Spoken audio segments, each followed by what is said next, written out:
Assalamualaikum warahmatullahi wabarakatuh. Di sini kami akan menyampaikan hasil diskusi kami mengenai desain penelitian dan proposal penelitian yang akan disampaikan oleh saya, Ferdi Buddha Darmawan, NPM 1901010089, Izal Fadlur Rozaki, NPM 1901010072, Krisna Bayu 1901010082,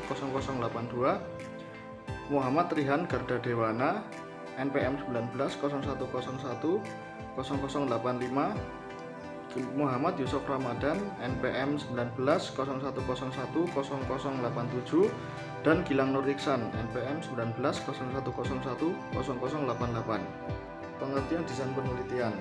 Desain penelitian adalah rangkaian prosedur dan metode yang dipakai untuk menganalisis dan menghimpun data untuk menentukan variabel yang akan menjadi topik penelitian, atau bisa diartikan sebagai suatu rencana kerja yang terstruktur dalam hal hubungan-hubungan antara variabel secara komprehensif sedemikian rupa agar hasil risetnya dapat memberikan jawaban atas pertanyaan-pertanyaan riset. Rencana tersebut mencakup hal-hal yang akan dilakukan riset, mulai dari membuat hipotesis dan implikasinya secara operasional sampai analisis akhir. Jenis-jenis desain penelitian. Yang pertama ada penelitian eksperimental. Penelitian eksperimental adalah penelitian yang memungkinkan untuk menjadi penyebab perilaku yang ditentukan. Dalam mengilustrasikan, penelitian eksperimental bisa dilakukan pada dua kelompok, yang dimana kelompok satu disebut dengan kontrol tanpa diberi perlakuan apapun, sedangkan pada kelompok kedua diberikan perlakuan yang diasumsikan kedua kelompok ini sama. Dalam desain eksperimental ini juga terdapat keterkaitan sebab akibat. Keterkaitan sebab akibat ini terjadi apabila dampaknya merupakan efek dari korelasi. Dampaknya menyebabkan efek dan juga kamu bisa mencari penjelasan dari keterkaitan sebab akibat. Misalnya, ketika melihat keterkaitan sebab akibat antara sistem pembelajaran yang menerapkan e-learning dengan sistem pembelajaran yang tidak menerapkan e-learning. Kedua, ada penelitian survei. Penelitian survei termasuk ke dalam penelitian yang bersifat kuantitatif dalam meneliti perilaku objek penelitian. Penelitian survei adalah penelitian yang menggunakan pengambilan sampel dari suatu populasi data dan menggunakan kuesioner sebagai alat bantu pengumpulan data. Penelitian survei memerlukan populasi data dalam jumlah yang cukup besar atau banyak agar peneliti dapat mendapatkan hasil yang mencerminkan kondisi nyata yang ada di lapangan. Misalnya, kamu ingin mengetahui bagaimana pasar-pasar jasa membuat website. Untuk menjawab permasalahan tersebut, perlu adanya alur berpikir dalam menyusun pertanyaan agar bisa menjawab permasalahan menjadi opini responden tanpa mereka sadari. Ketiga, ada penelitian longitudinal. Longitudinal research adalah satu macam penelitian sosial yang membandingkan perubahan subjek penelitian sesudah periode waktu tertentu. Penelitian macam ini sengaja digunakan untuk penelitian jangka panjang karena memakan waktu yang lama. Selanjutnya ada penelitian studi kasus atau case studies research. Penelitian studi kasus adalah penelitian yang memusatkan segala perhatian pada kasus tertentu dengan menggunakan berbagai objek baik itu individu atau kelompok sebagai bahan studi kasusnya.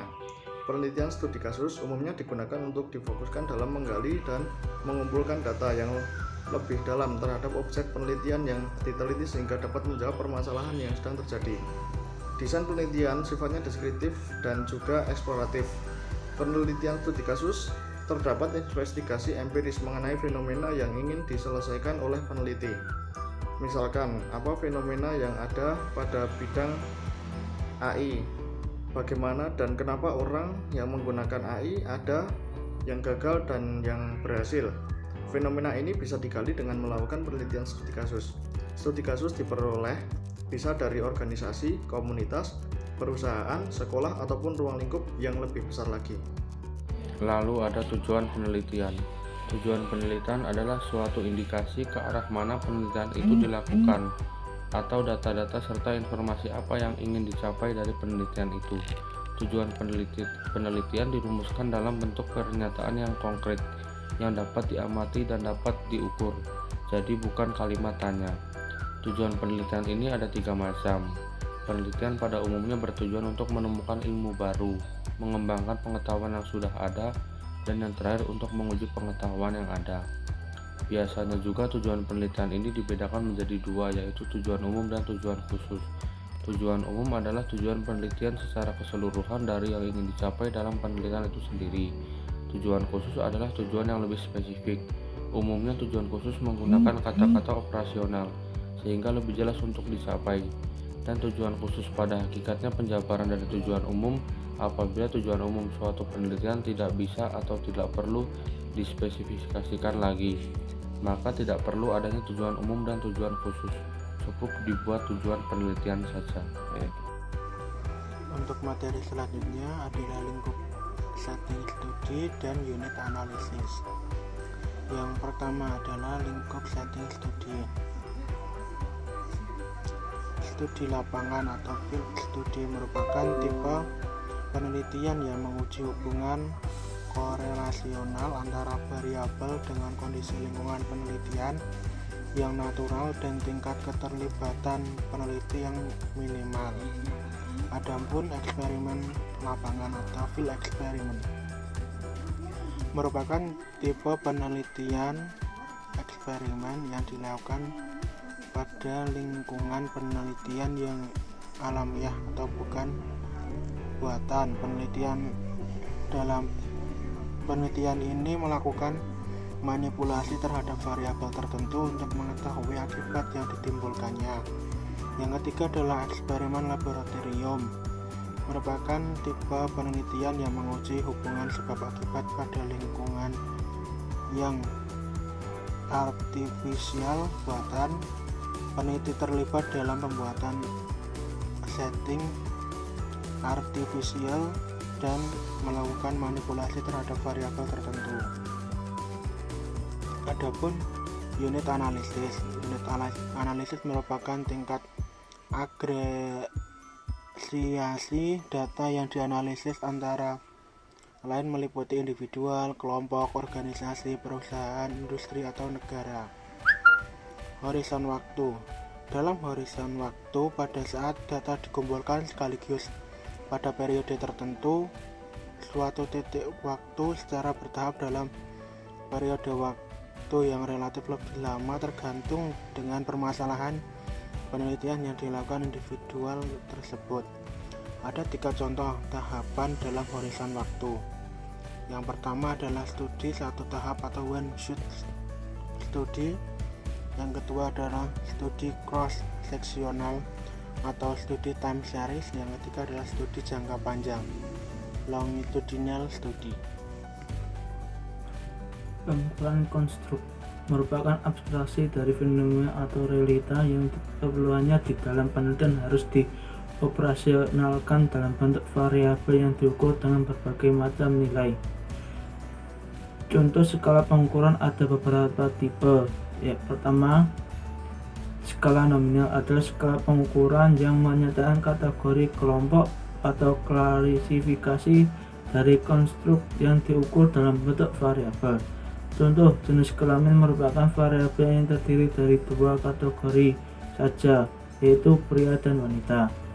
Selanjutnya, skala ordinal adalah skala pengukuran yang tidak hanya menyatakan kategori tapi juga menyatakan peringkat konstruk yang diukur. Contoh, peringkat pendidikan sekolah SD, SMP, SMA, dan universitas. Skala interval adalah skala pengukuran yang menyatakan kategori, peringkat, dan jarak konstruk yang diukur.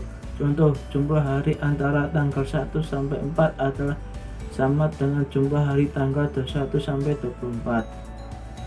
Selanjutnya, skala rasio adalah skala pengukuran yang menunjukkan kategori, peringkat, jarak, perbandingan konstruk yang diukur. Contoh, nilai uang sebesar 1 juta rupiah merupakan kelipatan 10 kali dari uang 100.000 rupiah.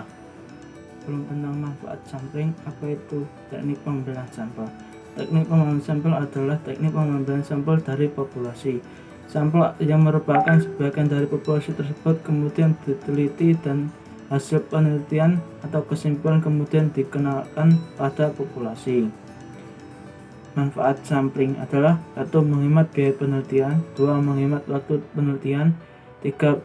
Dapat menghasilkan data yang lebih akurat, 4.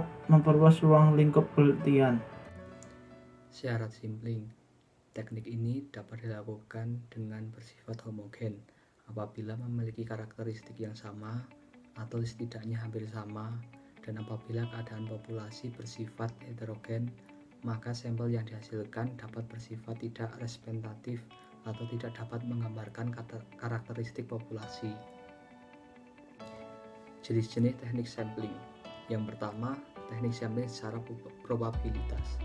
Teknik sampling probabilitas ini atau random sampling merupakan teknik sampling yang dilakukan dengan memberikan peluang atau kesempatan kepada seluruh anggota populasi untuk menjadi sampel. Dengan demikian, sampel yang diperoleh diharapkan merupakan sampel yang representatif. Kemudian yang kedua, teknik sampling secara rembang sederhana. Cara paling populer yang dipakai dalam proses penarikan sampel rembang sederhana adalah dengan undian.